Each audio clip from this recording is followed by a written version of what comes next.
అయితే బేసికలీ 'నాని' నుంచి ఒక మంచి లవ్ కావచ్చు, ఎమోషనల్ మూవీస్ కావచ్చు, ఇట్లాంటివన్నీ ఎక్స్‌పెక్ట్ చేస్తారు. బట్ ఇంత వైలెన్స్ దాంతోపాటు ది ప్యారడైజ్‌లో కూడా బూతులు, 'నాని' ఎటుపోతున్నాడు అనే క్వెషన్ ఒకటి రైజ్ అవుతుంది. దానికి ఏం చెప్తారు?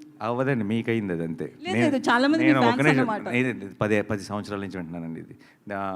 ఇప్పుడు దసరా చేసినప్పుడు కానీ, ఇంకోటి దసరాలో ఎక్స్ట్రీమ్ వైలెన్స్ ఉంటుంది లాస్ట్లో, తలలు తెగిపోతాయి అదన్నా. And it's a blockbuster. And సరిపోతాలో చాలా సాలిడ్ వైలెన్స్ ఉంది, వీలో ఉంది. అంటే వాటన్నిటికి మించి ఉంది ఇది. అంతే మరి, ఎదగాలి కదండి మనిషి, అంటే నెక్స్ట్ లెవెల్కి వెళ్ళాలిగా. So also it's not about that. Basically నే మీరు అన్నట్టు ఇందాక 'నాని' సినిమా అంటే ఇది ఎక్స్పెక్ట్ చేస్తారన్నారు. 'నాని' సినిమా అంటే మీరు యాక్చువల్లీ నా లాస్ట్ 4-5 ఇయర్స్ నుంచి చూస్తే నాకు తెలిసి, నేను ఆడియన్స్కి అయితే I feel like stay connected. Nani ఇంత లాస్ట్ సినిమా లాగానో, నాని ఇంత ముందు చేసిన సినిమాలో కాకుండా కొత్త చేస్తాడని చూస్తారని నేను అనుకుంటున్నాను.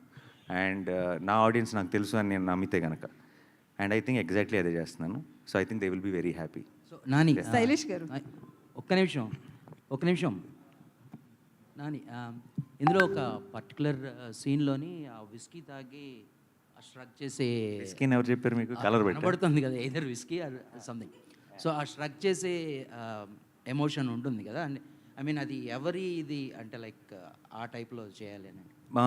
మా ఎంటైర్ క్లైమాక్స్ పోర్షన్ కి స్టంట్ లీవీ టేకర్ అని, ఆయన బాహుబలి చేశారు, విశ్వరూపం చేశారు, చాలా అండ్ చాలా హాలీవుడ్ ఫిల్మ్స్ చేశారు ఆయన. ఆయన్ని ఒక 2.5 నెలలు ఇక్కడ మేము కూర్చోబెట్టి తీసుకొచ్చేసి ఆయనతో మొత్తం స్టోరీ బోర్డింగ్లు, ప్లాన్లు, ప్రతిరోజు సాయంత్రం కూడా నేను, శైలేష్ అయితే ఆల్మోస్ట్ వాళ్ళిద్దరూ కాపురం చేశారు.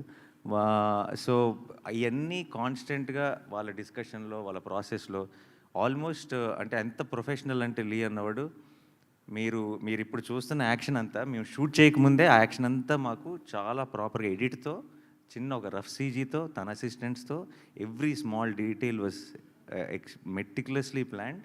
అండ్ ఇలాంటి యాక్చువల్లీ మీరు సినిమా చూసినప్పుడు అలాంటి యాక్షన్ ఎపిసోడ్ ఇది ఎంతకాలం తీసుంటారా బాబు అని అనిపిస్తుంది. బట్ బికాస్ ఆఫ్ లీ అండ్ బికాస్ ఆఫ్ వీళ్ళందరికీ ఉన్న సాను సార్ కానీ, శైలేష్ కానీ, లీ కానీ, ముగ్గురు బ్రహ్మాండమైన ఒక టీమ్గా తయారయ్యారు.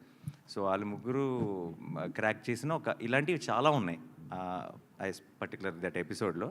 అందులో ఒకటి ట్రైలర్కి వాడాం బేసిక్గా. అంటే is it like universe, like అంటే హిట్ యూనివర్స్ లాగా ముందు ఉన్న 2 పార్ట్స్లోని కాస్ట్ అండ్ ఇది కూడా ఉంటుందా? చాలా క్యారెక్టర్స్ ఇందులో కూడా ఉంటాయండి. బట్ దీని grammar I feel is very different from 1 and 2. అది నేను చెప్పాల్సిన అవసరం లేదు. I think trailer would have established that fact. అని భయ్య, ఇంత వైలెన్స్ సినిమాలో చాగంటి గారిని ఎందుకు లాగాలనిపించింది? ఆయన లాగేమని మీరు ఎందుకు అనుకుంటున్నారు? ఎందుకు వాడారు? వాడారు అంతకంటే దాంట్లో కథలో చాలా ఇంపార్టెంట్ కనెక్షన్ ఉంది. ఇది జస్ట్ మీరు ట్రైలర్లో చూసింది, ట్రైలర్ కోసం మీకు నరేటివ్ కోసం వాడిన టూల్ కాదు అది. కథలో ఒక చాలా ఇంపార్టెంట్ నా కోసం నేను కొంచెం కంఫర్టబుల్ ఆయన్ని కలిసి, అది ఆయన చాగంటి గారు ఎప్పుడో చెప్పిన మ్యాటర్ కాదు, ఆయన సినిమా కోసం చెప్పిన మ్యాటర్ అది. అండ్ ఆయన శైలేష్ కలిసి ఎక్స్ప్లెయిన్ చేసి, ఈ సినిమా ఐడియా ఏంటో ఎక్స్ప్లెయిన్ చేస్తే ఆయనకి నచ్చి ఆయన చేశారు. అండ్ ఆయనది దానికి ఆ మ్యాటర్కి ఇంకొంచెం లోతైన అర్థం మీకు సినిమా చూసినప్పుడు అర్థం అవుతుంది. హిట్ 2 ఇప్పుడు హిట్ 3 కదా, ఒకదానికి మించి డోస్ పెరుగుతూ ఉంది. దీనిలో వైలెన్స్, క్రైమ్ థ్రిల్లర్ అయినా కూడా వైలెన్స్ పెరిగిందా? ఇంకా కంటెంట్ కూడా ఏమైనా పెరిగిందా? అఫ్కోర్స్ పెరిగిందని అనుకుంటున్నాం. మీరు ఫస్ట్ అంటే దీనికి ఇన్స్పిరేషన్ ఏమన్నా అంటే ఈ రీసెంట్గా యానిమల్ కానీ, మార్క్ కానీ, కిల్ కానీ ఇలాంటి వైలెంట్ ఫిల్మ్స్ చాలా వచ్చినాయి. సో వాటి ఇన్స్పిరేషన్ ఏమైనా ఉందా? ప్లస్ ఇది చూసినప్పుడు అవి గుర్తొచ్చే అవకాశం ఏమైనా ఉందా?